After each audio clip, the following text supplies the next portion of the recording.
नमस्कार, संकल्प न्यूज में आपका स्वागत है। मैं हूं आलोक शर्मा। अब संकल्प न्यूज को आप YouTube पर भी लाइव देख सकते हैं। आइए नजर डालते हैं आज की मुख्य खबरों पर। हेडलाइंस के प्रायोजक है Shri Sai Mahima enterprises, tiles world, Dongargaon road, Faraz Chowk, Rajnandgaon और शिवांश टाइल्स एवं ग्रेनाइट फटाका दुकान के बाजू, बाबू टोला, डोंगरगढ़ रोड, राजनांदगांव।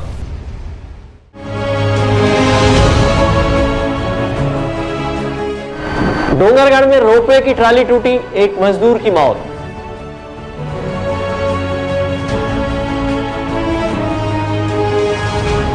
रेल रोकने निकले किसानों को पुलिस ने रोका।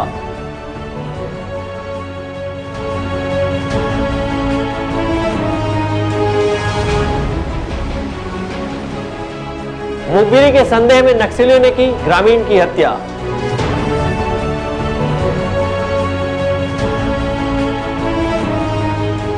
राजनांदगांव जिले में बढ़ने लगे कोरोना के मरीज।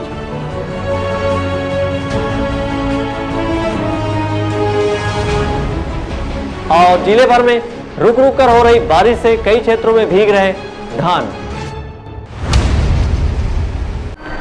अब खबरें विस्तार से। राजनांदगांव जिले के डोंगरगढ़ स्थित मां बमलेश्वरी मंदिर के रोपवे की ट्राली टूटने से एक मजदूर की मौत हो गई। इस नवीन रोपवे का निर्माण बीते वर्ष ही किया गया था। डोंगरगढ़ स्थित मां बमलेश्वरी मंदिर परिसर में लगभग 9 करोड़ रुपए की लागत से निर्मित नवीन रोपवे की ट्राली बुधवार की देर शाम गिरने से एक कर्मचारी की मौत हो गई। शाम लगभग 7 बजे रोपवे की मालवाहक ट्राली का उपयोग मंदिर परिसर में चल रहे निर्माण कार्य के लिए छड़ और सीमेंट की ढुलाई हेतु किया जा रहा था। सामान छोड़कर इस ट्राली में बैठकर एक मजदूर वापस आ रहा था। इसी बीच अचानक ट्राली लगभग 50 फीट ऊंचाई से गिर गई, जिसकी वजह से मजदूर की मौत हो गई। हादसे की जानकारी मिलने पर पुलिस और प्रशासन के लोग मौके पर पहुंचे और पहाड़ियों के बीच गिरे मजदूर की लगभग 1 घंटे तक तलाश करने के बाद उसे अस्पताल पहुंचाया गया, जहां चिकित्सकों ने उसे मृत घोषित कर दिया।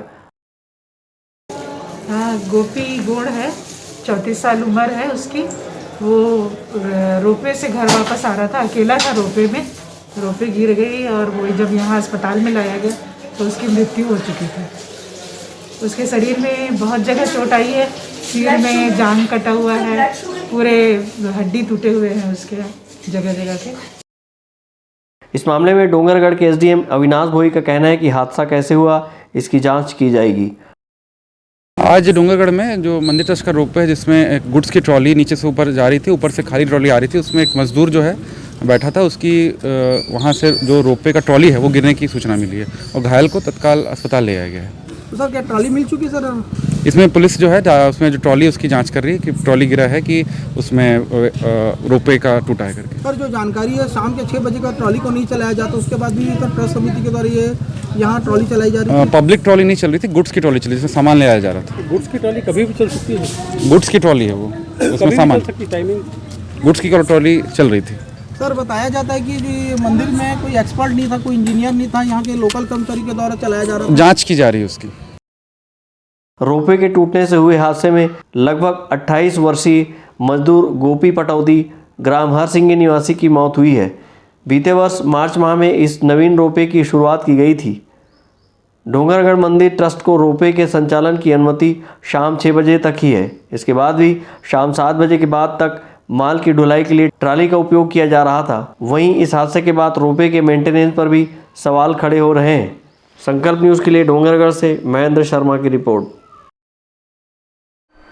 राजनांदगांव जिले में स्कूल कॉलेज खुलने के बाद एक बार फिर कोरोना के मरीजों की संख्या बढ़ने लगी है।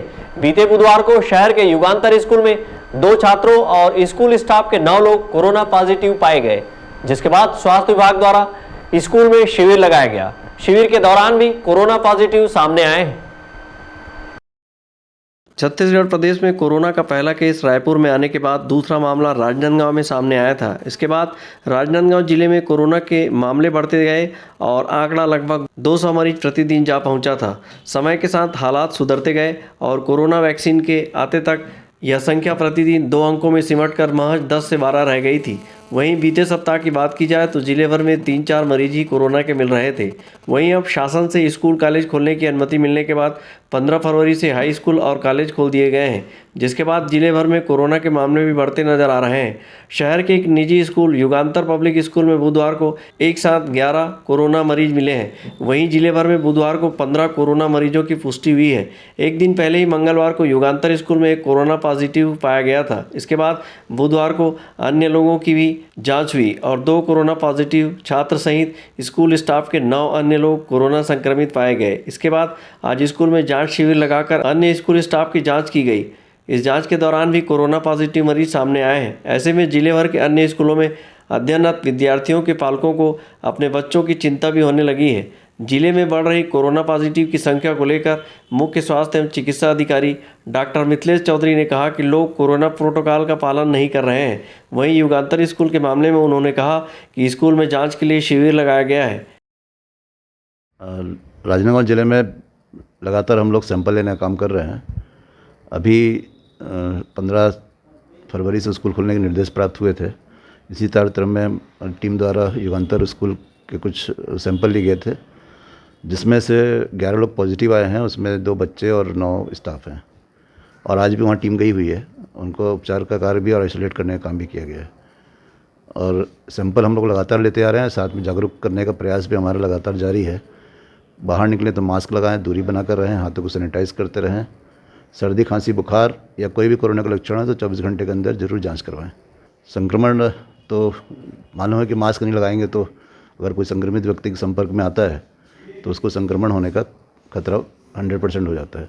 इसलिए बाहर निकलें तो ज़रूर मास्क लगा कर रहें। सर, स्कूल कॉलेज खुल गए हैं, खासकर स्कूल कॉलेजों के लिए क्या निर्देश हैं जो कोरोना प्रोटोकॉल रखते हैं? उसमें भी लगातार हम लोग यही निर्देश दिए हैं कि स्कूल खुल गए हैं तो वहाँ भी बच्चे मास्क लगा के आएंगे, दूरी बना कर रहेंगे, झुंड में नहीं रहेंगे। टिफ़िन के समय भी झुंड बना कर नहीं रहेंगे, अलग अलग अपना टिफ़िन लेंगे। पानी की व्यवस्था भी पृथक से रहेगी। प्रार्थना सभा में भी दूरी बनाकर रहेंगे। इस तरह के निर्देश दे दिए गए हैं। राजनांदगांव जिले में कोरोना के कम होते मामलों के साथ लोगों की लापरवाही भी साफ नजर आने लगी थी। लोग सोशल डिस्टेंसिंग का पालन करना छोड़ चुके थे और मास्क लगाना भी अधिकांश लोगों ने बंद कर दिया है। इसके अलावा जिले भर में मड़ई मेले, धरना प्रदर्शन, रैली, धार्मिक आयोजन, राजनीतिक आयोजनों की बाढ़ से आ गई है और इन सभी आयोजनों में लोगों की बड़ी संख्या में भीड़ भी एकत्रित हो रही है। वहीं कोरोना के प्रोटोकॉल का पालन नहीं करने की वजह से एक बार फिर राजनांदगांव जिले में कोरोना के मरीजों की संख्या में बढ़ोतरी हो रही है। राजनांदगांव जिले में अब तक 20,032 लोग कोरोना पॉजिटिव हो चुके हैं। वहीं 19,715 लोग स्वस्थ हुए हैं। इसके अलावा जिले के 189 कोरोना मरीजों की मौत भी हुई है। कोरोना प्रोटोकॉल का पालन नहीं करने की वजह से एक बार फिर कोरोना जिले में अपना पैर पसार रहा है। इस बीच स्कूल कॉलेज खुलने से कोरोना के मामले में गंभीर स्थिति भी निर्मित हो सकती है। परमानंद रजक के साथ हफीज खान, संकल्प न्यूज़। राजनांदगांव जिले के डोंगरगढ़ क्षेत्र के ग्राम खुर्सीपार खुर्द में मुखबिरी के शक में नक्सलियों ने ग्रामीण को मौत के घाट उतार दिया। घटना को अंजाम देने के बाद नक्सलियों ने मौके पर पर्चे भी फेंके। बीती रात वर्दीधारी नक्सलियों ने राजनांदगांव जिले के डोंगरगढ़ के बोरतालाब थाना क्षेत्र के अंतर्गत ग्राम खुर्सीपार खुर्द निवासी लगभग 38 वर्षीय मुन्ना वर्मा की हत्या कर दी। लगभग 10 से 12 की संख्या में बुधवार की रात वर्दीधारी नक्सली ग्राम खुर्सीपार खुर्द पहुंचे थे। इस दौरान नक्सलियों ने मुन्ना वर्मा को जोर जबरदस्ती कर अपने साथ उठाकर ले गए। वहीं गांव के रास्ते में जंगल के समीप उसके हाथ पैर बांधकर उसकी बेदम पिटाई करते हुए उसे गोली मार दी। इस दौरान नक्सलियों ने मौके पर पुलिस मुखबिरी से संबंधित पर्चे भी फेंके। नक्सलियों के हाथों मारा गया मुन्ना वर्मा क्षेत्र के वन रक्षा समिति का चौकीदार था। इस मामले में अतिरिक्त पुलिस अधीक्षक कविलास टंडन का कहना है कि सशस्त्र वर्दीधारी नक्सलियों ने ग्रामीण की हत्या की है। इस मामले में मर्ग कायम कर जांच की जा रही है। वहीं अज्ञात नक्सलियों की तलाश में सर्चिंग तेज कर दी गई है। वो मुन्ना वर्मा है, उम्र लगभग 38 साल का था। वो वन रक्षा समिति में चौकीदारी काम करता था। उसको विगत रात क्षेत्रा के दरमियानी रात 9 बजे के आसपास में 15-20 सशस्त्र वर्दीधारी लोग लेके गए हैं और नदिया रोड जंगल की ओर ले जाकर के उसकी गोली मारकर हत्या कर दिया है। सर, कौन सा थाना क्षेत्र का मामला है? ये बोरतालाब का है। राजनांदगांव जिले में पुलिस से मात खा रहे नक्सलियों ने पुलिस और नक्सलियों की मुठभेड़ की मुखबिरी का आरोप स्थानीय लोगों पर लगाया है और लगभग 100 लोगों की एक हिट लिस्ट भी जारी की है, जिसके बाद से नक्सली ग्रामीणों की पुलिस मुखबिरी के शक में हत्या कर रहे हैं। बीते जनवरी माह की बात की जाए तो मानपुर क्षेत्र में नक्सलियों ने 13 जनवरी को एक पूर्व सरपंच और 25 जनवरी को 2 अन्य ग्रामीणों की पुलिस मुखबिरी के शक में हत्या की थी। वहीं बुधवार की रात नक्सलियों ने फिर मुखबिरी के शक में खुर्सीपार खुर्द के ग्रामीण को मौत के घाट उतारा है।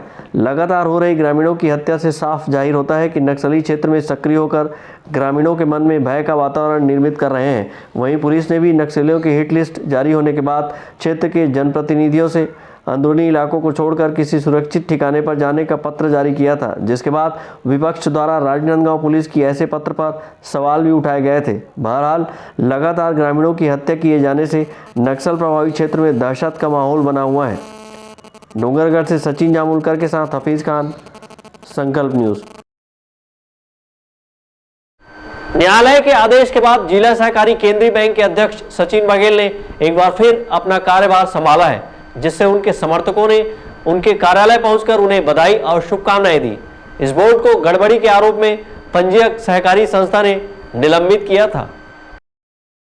राजनांदगांव और कवर्धा जिले में संयुक्त रूप से संचालित राजनांदगांव जिला सहकारी केंद्रीय बैंक मर्यादित के बोर्ड को कार्यालय पंजीयक सहकारी संस्थाएं छत्तीसगढ़ के द्वारा निलंबित किए जाने से बोर्ड ने न्यायालय की शरण ली और हाई कोर्ट के आदेश पर बोर्ड की पुनः वापसी हुई है। जिला सहकारी केंद्रीय बैंक मर्यादित के बोर्ड के द्वारा गड़बड़ी से बैंक को करोड़ रुपए का नुकसान होना बताते हुए बोर्ड को निलंबित किया गया था। वहीं 2019 में सहकारी संस्थाएं छत्तीसगढ़ के द्वारा एक आदेश जारी कर राजनांदगांव कलेक्टर को बोर्ड का अध्यक्ष नियुक्त करते हुए सहकारी बैंक के अन्य सदस्यों के रूप में नाबार्ड द्वारा नामांकित सदस्य, उप पंजीयक सहकारी संस्थाएं सदस्य की जिम्मेदारी सौंपी गई थी। निलंबन के बाद 13 सदस्य वाले राजनांदगांव जिला सहकारी केंद्रीय बैंक मर्यादित के बोर्ड ने हाई कोर्ट से निलंबन पर स्टे ले लिया था, जिसके बाद मामला कोर्ट में चला और बोर्ड को पुनः कार्यभार सौंपा गया।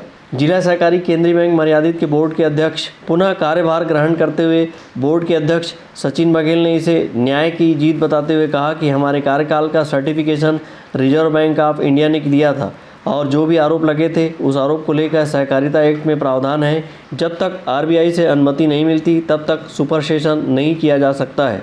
उन्होंने कहा कि न्यायालय ने भी इस बात को माना है कि लगातार किसी भी सहकारी केंद्रीय बैंक के बोर्ड को निलंबित नहीं रख सकते।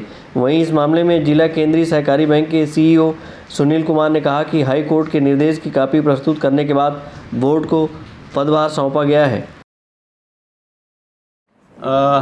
न्याय की जीत है और हम पूरे ताकत के साथ, क्योंकि हमारा जो कार्यकाल रहा है उसका certification reserve bank of India ने किया था और जो भी आरोप हम पे लगे थे उस आरोप को लेकर के एक सहकारिता एक्ट में प्रावधान है कि जब तक आरबीआई से कोई अनुमति नहीं मिलती तब तक सुपरसेशन नहीं किया जा सकता है।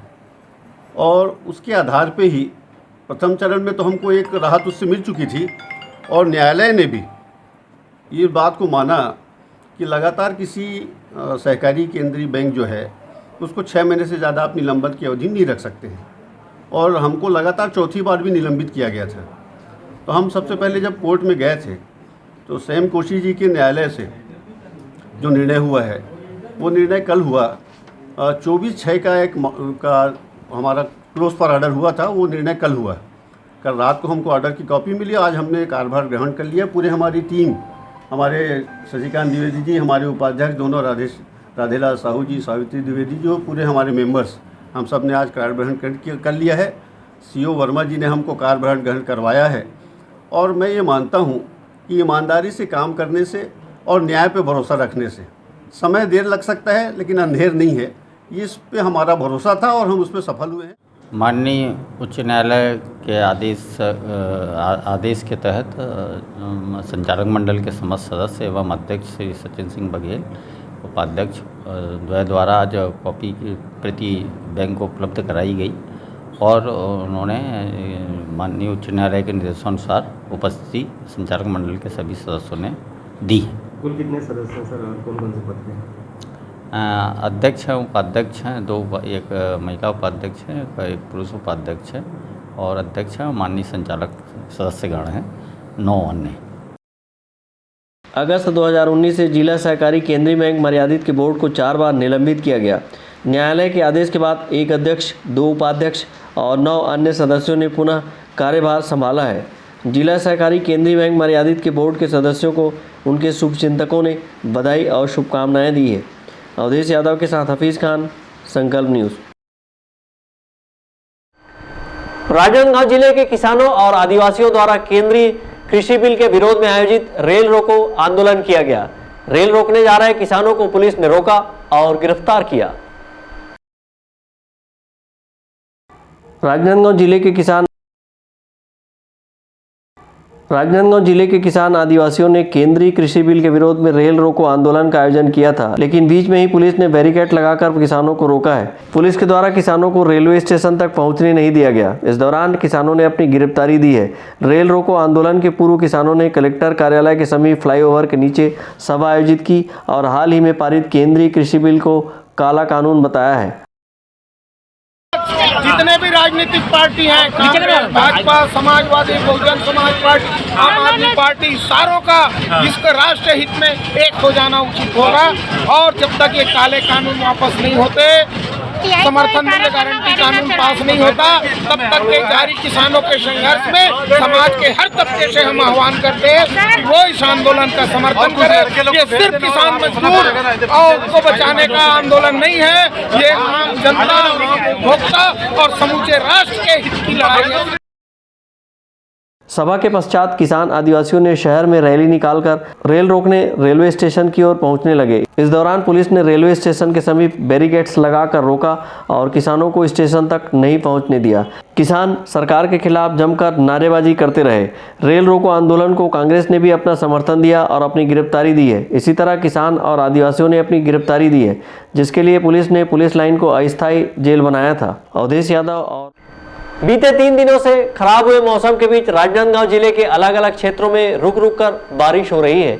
इस बारिश की वजह से समितियों में रखे धान के भीगने की आशंका भी बनी हुई है। बीते 3 दिनों से राजनांदगांव जिले के अलग अलग क्षेत्रों में बारिश हो रही है। जिले में बारिश की शुरुआत गंडई और छुईकदान क्षेत्र से हुई और इसके बाद बेमौसम बादल बुधवार की देर रात राजनांदगांव शहर में भी जमकर बरसे। मौसम में आए बदलाव और बारिश ने विभिन्न धान खरीदी केंद्रों की समितियों की चिंता बढ़ा दी है।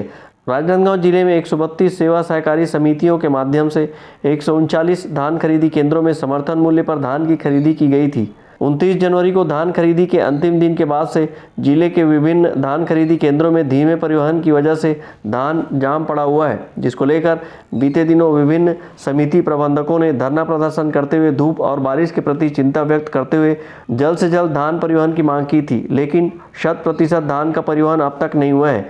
वहीं बदले मौसम में नमी और बारिश से समितियों में रखे धान के भीगने की आशंका भी बनी हुई है। इस मामले को लेकर जिला केंद्रीय सहकारी बैंक के सीईओ सुनील कुमार का कहना है कि जिले की 139 धान खरीदी केंद्रों में लगभग 52% धान का परिवहन किया जा चुका है। समर्थन मूल्य पर जिले में लगभग 75,10,000 क्विंटल से अधिक धान की खरीदी की गई है। वहीं इन समितियों में 35,82,000 क्विंटल धान का परिवहन शेष है।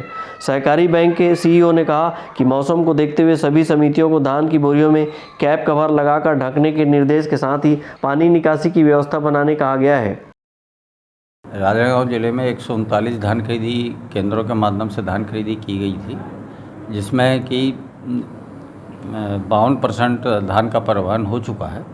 उपार्जन केंद्रों पर मात्र 35,82,000 कुंटल धान शेष है और जिसको सभी उपार्जन केंद्र प्रभारी और संबंधित समिति के माध्यम से कैप कवर लगा के उनको ढक के रखा गया है। कुछ एक केंद्रों पर जो नए केंद्र थे वहाँ पर भी बेमौसम बारिश से बचाव के लिए नाली खुदवा कर और उनको अन्य समितियों से कैप कवर लेके ढक कर रखा गया है और अभी शुरुआती उसमें किसी भी प्रकार की क्षति का कहीं से कोई सूचना प्राप्त नहीं हुई है। राजनांदगांव जिले के विभिन्न समितियों में धान का परिवहन पूरी तरह नहीं होने से धान को सुरक्षित रखने में समिति प्रबंधकों को कठिनाइयों का सामना करना पड़ रहा है। वहीं समर्थन मूल्य पर धान खरीदी बंद होने के बाद मंडियों में बिकने पहुंचे धान से भरी बोरियां बारिश में भीग गई। जिले में बेमौसम बारिश और ओलों ने किसानों की चिंता भी बढ़ा दी है। गंडई से रत्नेश कुलदीप और राजनांदगांव से सहयोगी अभिषेक यादव के साथ हफीज खान, संकल्प न्यूज़। अब वक्त है ब्रेक का। ब्रेक के बाद आप देखेंगे सड़क सुरक्षा माह का समापन।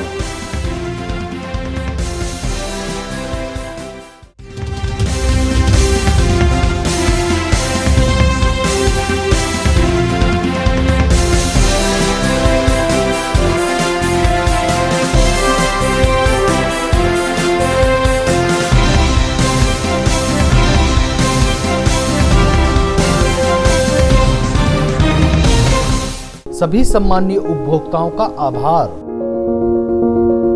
आपके सपने के आशियाने को साकार करता शिवांश टाइल्स एवं ग्रेनाइट। टाइल्स, ग्रेनाइट एवं मार्बल का mega showroom. Johnson, AGL, Kajaria जैसे सभी नामी कंपनियों के अधिकृत विक्रेता।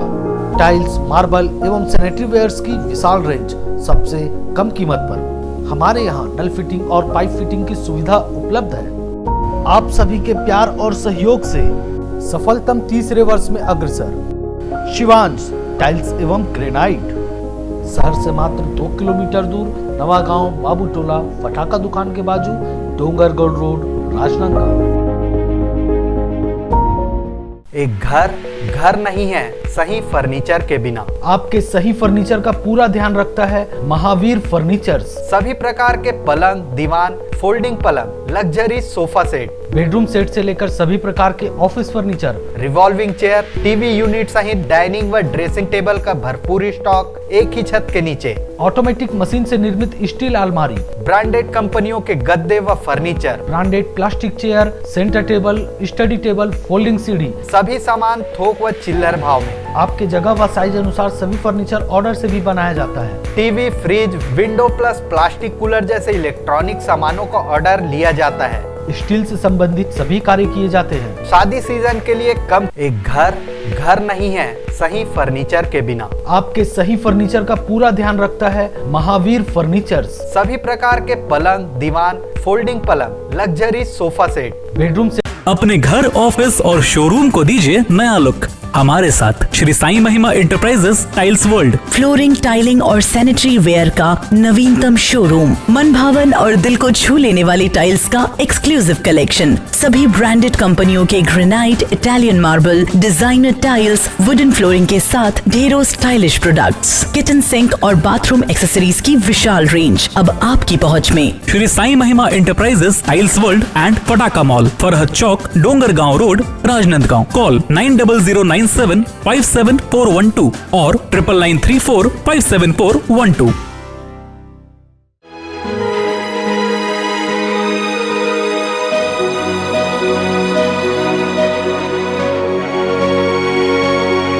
प्रकृति की ओर सुघर और हरियर राजनांदगांव की थीम पर लगातार दूसरे वर्ष भी पुष्प महोत्सव 2021 का आयोजन 13 और 14 फरवरी को आनंद वाटिका राजनांदगांव में, 11 फरवरी को ऑडिटोरियम में चित्रकला प्रतियोगिता, 13 फरवरी को आनंद वाटिका में नृत्य एवं गायन प्रतियोगिता, 14 फरवरी को पुष्प सजावट की विभिन्न प्रतियोगिता, रंगोली, बागवानी प्रदर्शनी के साथ मातृ पितृ दिवस का आयोजन। समूह प्रतियोगिता को प्रथम पुरस्कार 11,001 रुपए, द्वितीय पुरस्कार 5,001 रुपए व तृतीय पुरस्कार 3,001 रुपए।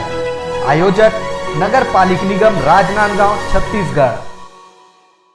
छत्तीसगढ़ में पहली बार 2 दिवसीय राज्य स्तरीय छत्तीसगढ़ी खेल मड़ई प्रतियोगिता, जिसमें होगी छत्तीसगढ़ के पारंपरिक खेलों की चमक।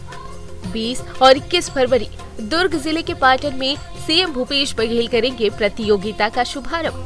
छत्तीसगढ़ी खेल मड़ई में गेड़ी गेंद, गिल्ली डंडा, सोर पिट्टुल, संखली, तुवे लंगड़ची, पुधक पुक, नौगोदिया भौरा और फुगड़ी जैसे खेलों का होगा आयोजन। तो देर किस बात की, यदि आप है छत्तीसगढ़ी खेल के धुरंधर, चंदूलाल चंद्राकर महाविद्यालय में इन खेलों में हिस्सा। आयोजक छत्तीसगढ़ ओलंपिक संघ। इस तरह का पारंपरिक जो छत्तीसगढ़ी खेल है, इसमें पूरे जिले के लोग, पूरे ब्लॉक पंचायत स्तर के लोग और पूरे जिलों की टीमों का निर्माण किया जा रहा है। और ये 20 और 21 तारीख को पाटन क्षेत्र में इस पूरे खेल का आयोजन किया जाएगा, जिसके लिए तैयारियां जो है जोर शोर से चालू है और पूरे प्रदेश में हर जगह इसका प्रचार किया जा रहा है। और संभवतः ये पहला अवसर होगा कि छत्तीसगढ़ी खेलों का आयोजन जो है ये पाटन विधानसभा क्षेत्र में होने जा रहा है।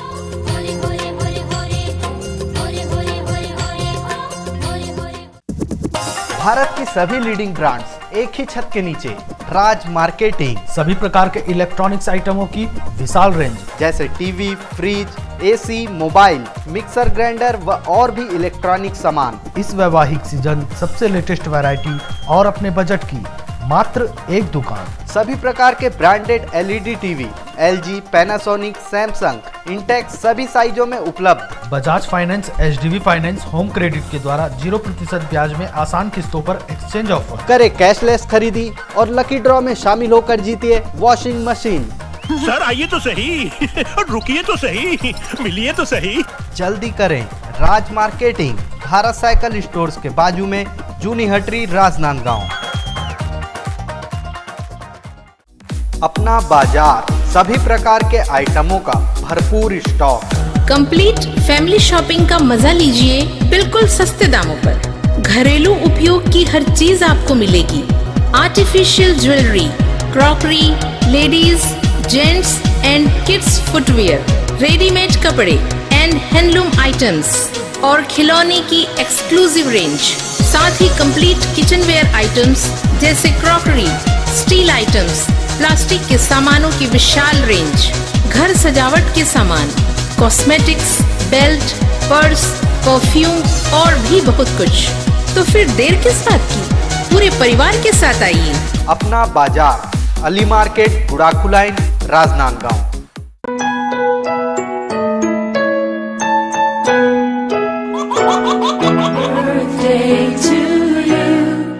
आप अपने बच्चे के जन्मदिन को बनाइए खास संकल्प केबल नेटवर्क के साथ। सिर्फ 500 रुपये में 30 सेकंड का विज्ञापन हर 3 गाने के बाद और आपको मिलेगा 1 पाउंड का केक फ्री।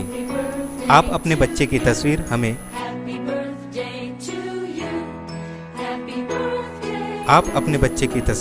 हमें व्हाट्सएप के इन नंबरों पर भेज सकते हैं।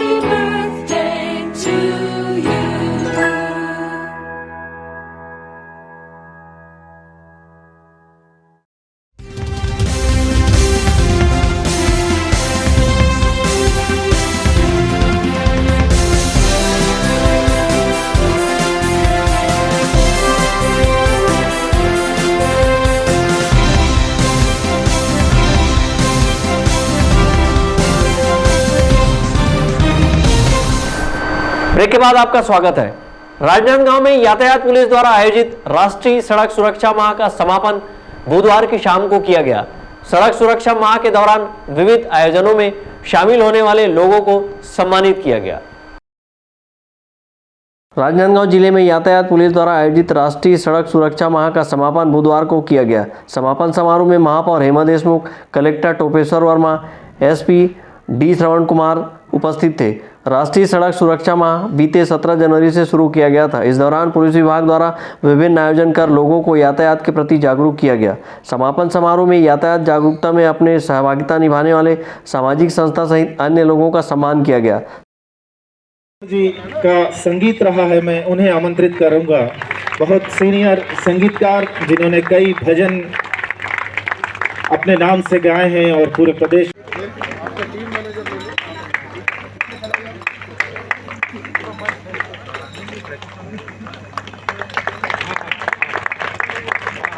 बहुत बहुत धन्यवाद। मैं अगले क्रम पे मार्कंडे, वो अभी उपस्थित नहीं हैं, इसलिए मैं सीधे प्रथम स्थान प्राप्त स्कूल की दीप शिखा वर्मा, दीप शिखा, और प्रथम स्थान प्राप्त किया है म्यूनिसिपल स्कूल की मीनाक्षी यादव ने। एक बार जोरदार करूंगा। कई वर्षों से संगीत के क्षेत्र में आप जमे हुए हैं और इस अवसर पर पुलिस विभाग के अधिकारी, कर्मचारी सहित नगर के गणमान्य नागरिक उपस्थित थे। अवधेश यादव और मनोज देवांगन के साथ परमानंद रजक, संकल्प न्यूज। डोंगरगढ़ के मां बमलेश्वरी मंदिर के रोपवे में हुए हादसे में एक मजदूर की मौत के बाद परिवार एवं ग्रामीणों ने मुआवजे की मांग को लेकर मंदिर ट्रस्ट समिति कार्यालय के समीप धरना दिया। राजनांदगांव जिले के धर्मनगरी डोंगरगढ़ स्थित मां बमलेश्वरी मंदिर में बुधवार की देर शाम रोपवे ट्राली गिरने से एक मजदूर की मौत हो गई। मजदूर मंदिर ट्रस्ट समिति द्वारा निर्माण कार्य के लिए सीमेंट और लोहे की छड़ को लेकर रोपवे ट्राली से ऊपर पहुंचा था, लेकिन वापसी के दौरान ट्राली टूट गई और मजदूर 60 फीट गहरी खाई में गिर गया, जिससे उसकी मौत हो गई। जिससे गुस्साए ग्रामीणों व मृतक के परिजनों ने उचित मुआवजे की मांग को लेकर धरना दिया और मंदिर ट्रस्ट के खिलाफ जमकर नारेबाजी की। ग्रामीण उचित मुआवजा की मांग पर अड़े हुए थे। इस दौरान पुलिस और ट्रस्ट समिति के महामंत्री नवनीत तिवारी के समझाइश पर मामला शांत हुआ। ट्रस्ट समिति के महामंत्री नवनीत तिवारी ने बताया कि मृतक के परिजनों को कंपनसेशन की राशि दी गई है और रोपवे ट्राली किस कारण से टूटी है इसकी जांच कराई जा रही है। मंदिर ट्रस्ट की जो रोपवे है उसमें गुड्स की ट्रॉली जो है वो कल टेक्निकल वजह से जांच चल रही, उसकी कारण जो है वो सामने आ जाएगा। तो वो एक घटना हुई थी जिसमें ट्रस्ट के कर्मचारी की दुखद मृत्यु हुई थी। तो उसमें गांव वाले उनके परिवार वालों के साथ में बैठ के उनको जो है ट्रस्ट के द्वारा कंपनसेशन जो है वो दिया गया है और उनके साथ में जो है और क्लेम होते तक उनको 3,000 रुपये महीना और 5 लाख रुपए उनको कंपनसेशन जो है ट्रस्ट के द्वारा। ये रोपवे में यहाँ से ट्रॉली में सामान ले जा रहे थे, वो वापसी में जब वो ट्रॉली खाली आया तो उसमें कि व्यक्ति बैठ के आ रहे थे, तो उसमें बीच रास्ते में गिर के वो ट्रॉली से गिर के ख़त्म हो गया। इस संबंध में गाँव वालों ने ट्रस्टियों से मुआवजा की मांग की और दोनों पक्षों के बीच में बातचीत करा के इसका हल निकाले और ट्रस्टियों ने भी उनका मुआवजा देने को तैयार हुआ है और इस प्रकार अभी इनका जो धरना था वो खत्म हुआ। मुआवजे की मांग को लेकर बड़ी संख्या में ग्रामीण मां बमलेश्वरी मंदिर ट्रस्ट समिति के कार्यालय पहुंचे थे। मां बमलेश्वरी ट्रस्ट समिति ने मृतक के परिजनों को 5 लाख की कंपनसेशन राशि दी है और बीमा क्लेम होने तक प्रति माह 3,000 रुपये देने का आश्वासन दिया है। डोंगरगढ़ से सोन कुमार सिन्हा, संकल्प न्यूज। छत्रपति शिवाजी महाराज की जयंती के अवसर पर भव्य शोभा यात्रा का आयोजन 19 फरवरी की दोपहर राजनांदगांव शहर में किया गया है। आयोजन को लेकर तैयारियां पूरी कर ली गई हैं। छत्रपति शिवाजी महाराज की जयंती के अवसर पर शिवाजी धर्म रक्षा समिति द्वारा शहर के इमाम चौक से भव्य शोभा यात्रा निकाली जाएगी। शोभा यात्रा के लिए समिति के द्वारा तैयारियां पूरी कर ली गई है। 19 फरवरी 2021 को शहर में एक बहुत ही विहंगम और भव्य शोभा यात्रा निकाली जाने वाली है। यह आयोजन जो है शिवाजी धर्म रक्षक समिति राजनांदगांव द्वारा निकाली जाने वाली है और यह संस्कारधानी राजनांदगांव के लिए अभूतपूर्व और ऐतिहासिक विषय मानी जा रही है। यह शोभा यात्रा जो है शहर के मुख्य चौक चौराहों से निकलेगी और इसमें डीजे, धमाल, गाजे बाजे, झांकी की भी व्यवस्था रहेगी और प्रमुख चौक चौराहों में इसका स्वागत भी किया जाएगा। प्रसादी वितरण करने की भी योजना रहेगी। 19 फरवरी को छत्रपति शिवाजी महाराज जो कि सनातन धर्म के लिए अपना पूरा जीवन त्याग दिए, उनकी स्मृति में सर्वप्रथम राजनांदगांव में शिवाजी जन्म उत्सव मनाया जा रहा है। यह एक गैर राजनीतिक कार्यक्रम है जिसमें समस्त हिंदू धर्म सनातन धर्म समितियां एवं सर्व समाज आमंत्रित है। यह कार्यक्रम कल दोपहर 2 बजे महावीर चौक राजनांदगांव से शुरू होगा। महावीर चौक से शोभा यात्रा निकाली जाएगी जो कि महावीर चौक से मानव मंदिर चौक, दुर्गा चौक, बसंतपुर चौक होते हुए आने वाले स्थानों पर जाएगी। शोभा यात्रा डीजे धुमाल के धुन पर निकलेगी। वहीं शोभा यात्रा के दौरान झांकी भी निकाली जाएगी। शोभा यात्रा का जगह जगह स्वागत किया जाएगा। छत्रपति शिवाजी महाराज की जयंती के अवसर पर निकलने वाली शोभा यात्रा शहर के विभिन्न मार्गों से होती हुई गुजरेगी। मनोज देवांगन के साथ हफीज खान, संकल्प न्यूज। भारतीय जनता पार्टी की महिला मोर्चा ने प्रदेश में दलित आदिवासी महिलाओं पर हो रहे अत्याचार, अपहरण एवं अनाचार के विरोध में और महिला सुरक्षा को लेकर 20 फरवरी को धरना प्रदर्शन का ऐलान किया है।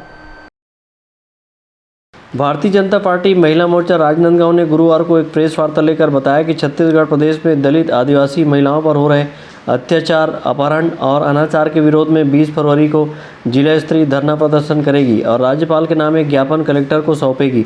पत्रकार वार्ता में महिला मोर्चा ने प्रदेश सरकार पर आरोप लगाते हुए कहा कि छत्तीसगढ़ में जब से कांग्रेस की सरकार बैठी है तब से दलितों और आदिवासियों समेत समाज के हर वर्ग की महिलाओं के साथ संगीन अपराध की घटनाओं में बेतहाशा वृद्धि हुई है।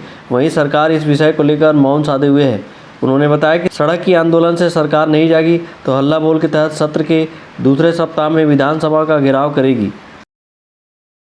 आज की प्रेस वार्ता मुख्य रूप से आगामी 20 तारीख को प्रदेश प्रदेश अध्यक्ष शालिनी राजपूत जी के आह्वान पर प्रत्येक जिले के जिला स्तर पर महिलाओं का धरना प्रदर्शन किया गया है। जो प्रदेश में महिलाओं के अत्याचार और जो हत्याएं हो रही हैं उन्हीं को लेकर भारतीय जनता पार्टी एक विशेष रूप से आयोजन करने जा रही है और इसमें विशेष रूप से महिला मोर्चा की जो महिला पदाधिकारी बहनें हैं, जिले की बहनें हैं और सारी महिलाएं मिलकर जय स्तंभ चौक महावीर चौक के पास जो है उसमें धरना प्रदर्शन करके महामहिम राज्यपाल के लिए अपने माननीय कलेक्टर महोदय के नाम से ज्ञापन।